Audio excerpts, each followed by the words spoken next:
Kazi na utu. Kazi na utu. Mimi naomba Mheshimiwa Mwenyekiti nianzie hapo hapo kwenye kazi na utu. Niwaombe viongozi wenzangu, tumeaminiwa, tumechaguliwa. Hii kauli mbiu ya kazi na utu inatakiwa ituguse.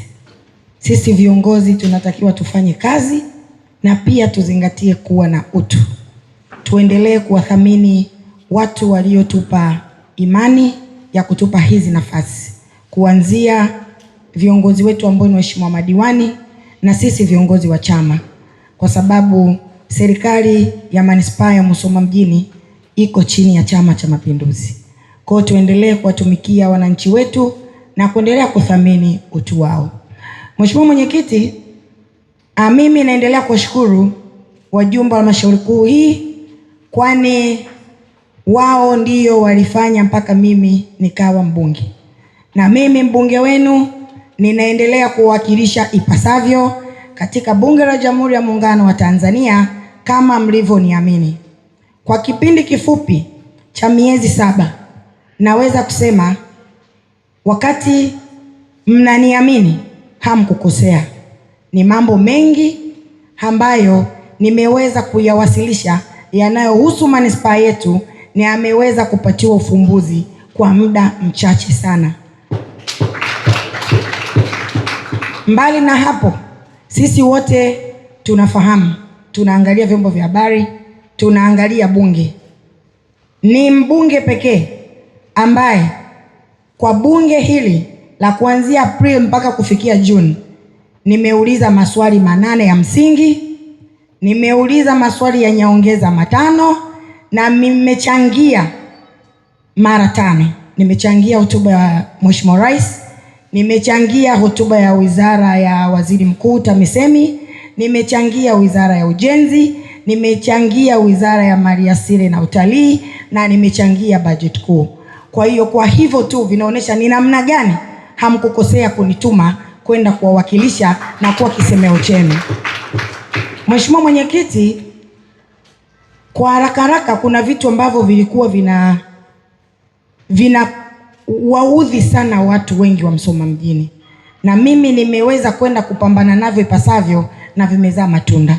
Cha kwanza kabisa, kilio cha Musoma mjini ilikuwa nitoe na chuo kikuu, na hata siku moja niko humu ndani niliwahi kuwaomba na kuambia lengo langu ni kwenda kuishawishi serikali chuo chetu cha Buhari at least kiwe campus ya Tengeru ili tuweze kupokea watoto wengi na pia mzunguko wa pesa uweze kuongezeka kwenye manispaa yetu kutokana na population ya watu. Mwezi wa 10 watu wataanza kupokelewa hapo chuoni. Tulikuwa na changamoto ya uwanja wa ndege.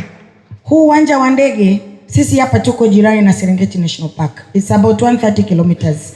Lakini watalii wengi walikuwa wana land Mwanza, wanapita huko Ndabaka, wanaenda Serengeti, wengine wanalanda Arusha, wengine Kia. Kwa hiyo kwa uwanja huu kuanza kufanya kazi, and if I'm not mistaken, kwa kauli za DG wa DG wa ATCL walisema kuanzia tarehe 16 wanatarajia ndege ziweze kutua hapa. Hiyo ni kwa sababu ya, kama mlikuwa mnaangalia, nimeuliza maswali 4 moja kwa moja kwa waziri wa uchukuzi kwamba ni lini uwanja huu utaweza kufanya kazi. Maana yake ni nini? Vitu vingine havijakamilika kama terminology, lakini waliweza kulipokea, na DG wa TAA aliweza kuniconsult na kuniambia watakarabati jengo lililopo ili uwanja uweze kutumika. Maana yake ni kwamba fursa zitaenda kufunguka, kwa sababu wauza samaki, watu wakitua hapa watauza samaki. Wale wavuvi kama wakina msimu wa Buhari wanavua sana, watauza samaki zao. Kuna watu wanauza dagaa. Kuna mambo mengi yatafanyika. Kuna watu hapa wakina Mlai wana restaurants pale, bar, watu watakunywa. Tunachotaka ni uchumi uzunguke. Watalii wakitua Musoma ni rahisi sana kutoka Musoma, wataacha chochote kitu, wataenda Butiama, watapita kwa Mwalimu, wataenda Serengeti, na tutaenda kusisimua uchumi wa manispaa yetu. Hayo ndio tulikuwa tunatarajia.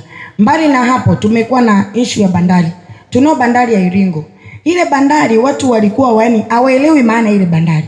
Ile bandari is a very potential area na ambayo kwenye economic activity za Musoma inaweza kuja kuwasaidia wananchi wetu kwa kiasi kikubwa. Nimeweza kupambana na mpaka alikuja waziri wa uchukuzi Profesa Makame Mbarawa, na alivyoiona bandari hile mara ya kwanza wakati naongea naye alikuwa hajapata picha.